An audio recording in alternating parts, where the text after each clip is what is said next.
In rural Guinea, two twin girls were rushed into his clinic. They were in critical condition, hemorrhaging blood as a result of female genital mutilation, or FGM. He did everything he could, but the girls didn't survive, and they were 7 years old. Their tragic deaths inspired the mission that's defined Dr. Kouyaté's life. He's the force behind the most historic achievements in the fight to end FGM. 34 years ago, he helped establish the IAC, the Inter-African Committee on Traditional Practices Affecting the Health of Women and Children, not the other IAC. As executive director, he's been a tireless leader. He's worked with African heads of state and helped pass legislation in 22 countries. He's cared for survivors and retrained practitioners, or excisors, who used to perform the cutting. He's built highly effective networks of politicians and religious leaders and worked closely with initiatives like Voices Against Violence to train and connect advocates in West Africa. His advocacy, in large part, led the UN to adopt a universal ban on FGM. Dr. Kouyaté's organization was founded on February 6, 1984. It's no coincidence that almost 20 years later, the UN declared February 6th the International Day of Zero Tolerance for FGM. On behalf of Vital Voices, it's my greatest honor to present the Voices of Solidarity Award to a true hero, Dr. Morissanda Kouyate.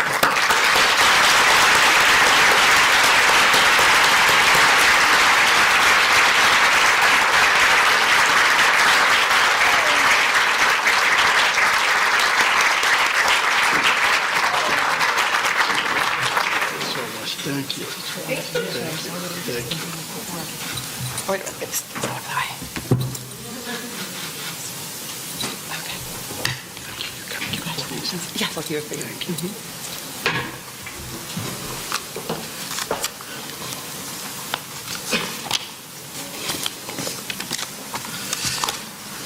We are in IAC building, and I'm the executive director of IAC for a long time. It's a good coincidence, and thank to God. Distinguished members of Executive Board of Vital Voices, Madame Diane von Furstenberg,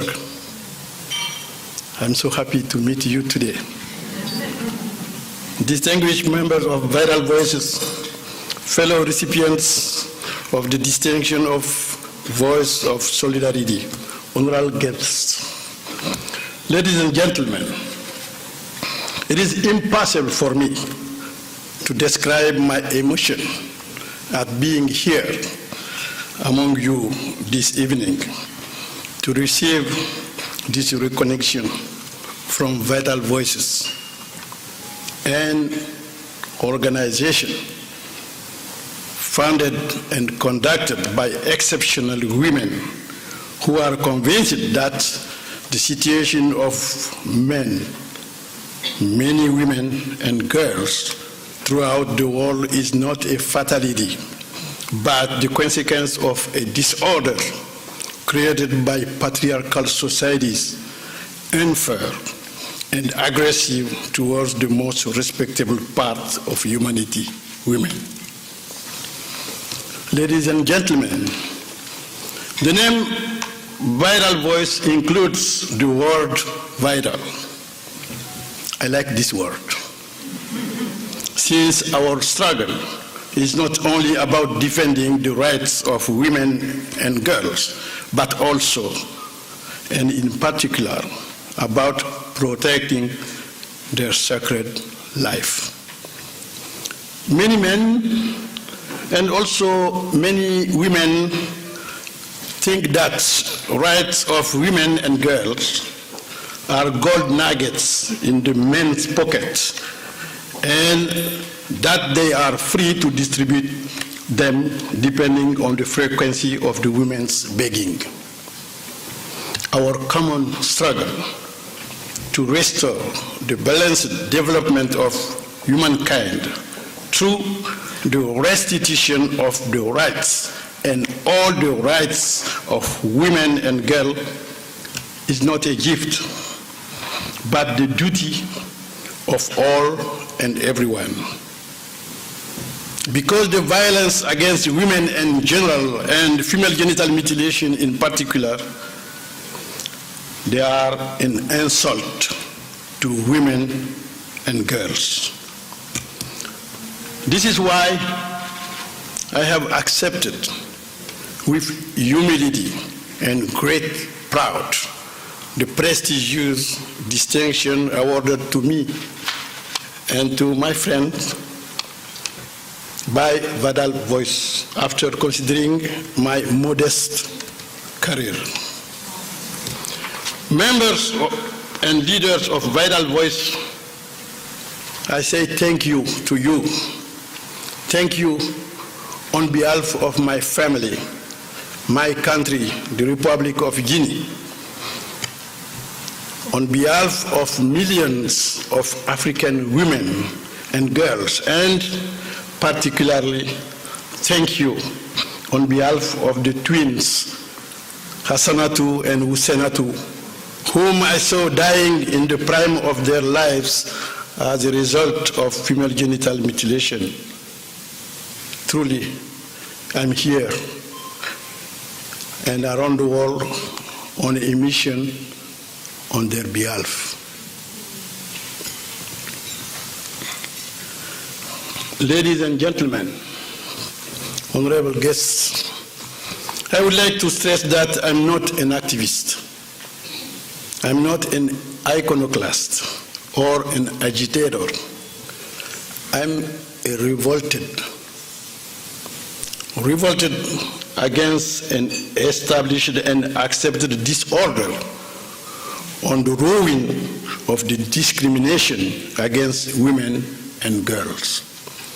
Revolted against wanton and very often unpunished physical and psychological violence against women and girls. Revolted in particular against female genital mutilation and child marriage, which are unacceptable practices going back to time immemorial and continued in the name of so-called socio-traditional values. Thus, since 35 years, I'm revolted. Thanks to the Inter-African Committee, IAC, I declare always it loudly and clearly in villages, schools and universities, markets, factories, hospitals, in mosques, churches and parishes, on appropriated platform at national, sub-regional, continental and international levels, and also on social networks. I'm working and fighting everywhere. When I embarked on the struggle to eliminate female genital mutilation and other harmful traditional practices, I thought I was alone in trying to break the taboos.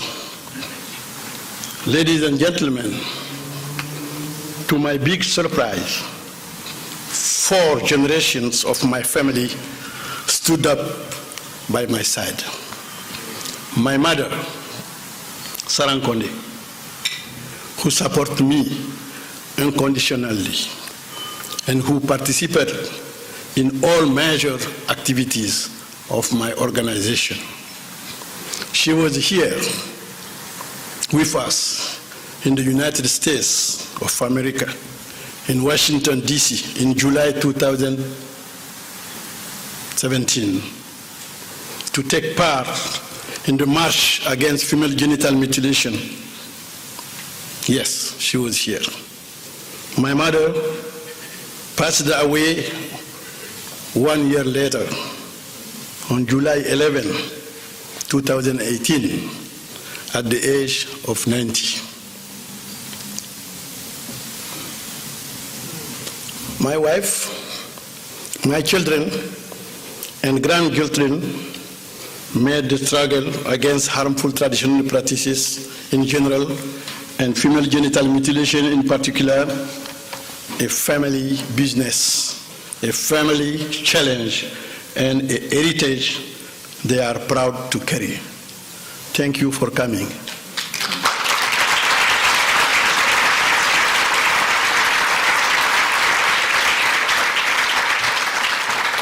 My son and my daughter and my granddaughter are here. Thank you. A month ago, a school teacher asked each of the young pupils, "Why are you special?"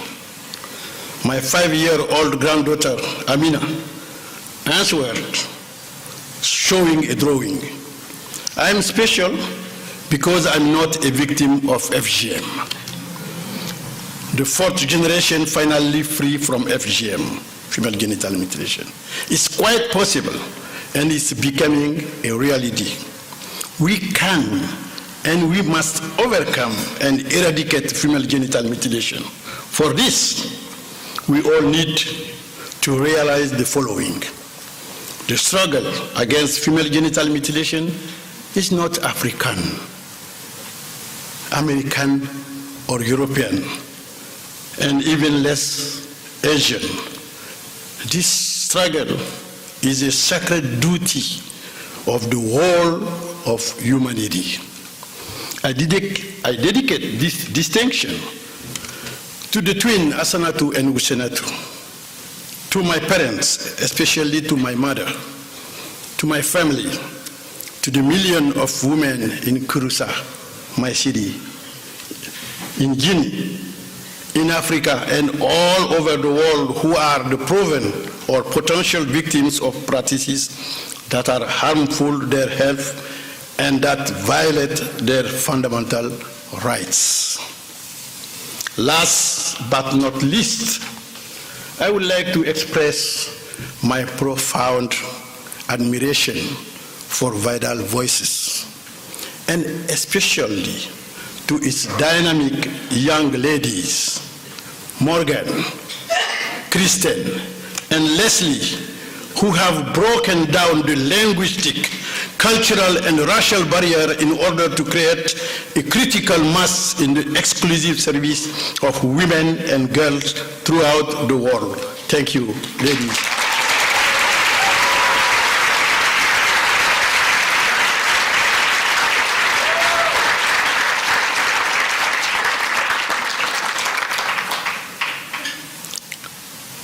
What I'm saying is coming from my heart, from the bottom of my heart. When you broke the taboo around FGM, you are not afraid to say the truth everywhere. My main objective is not to be a champion in the defense of women and girls, no.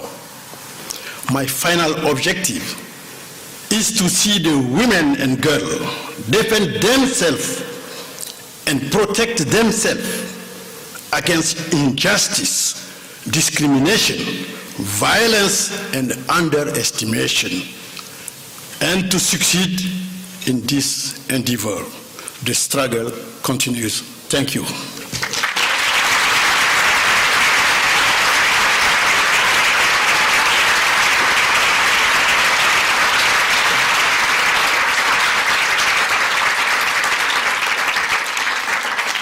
Good evening, everybody, and that is a hard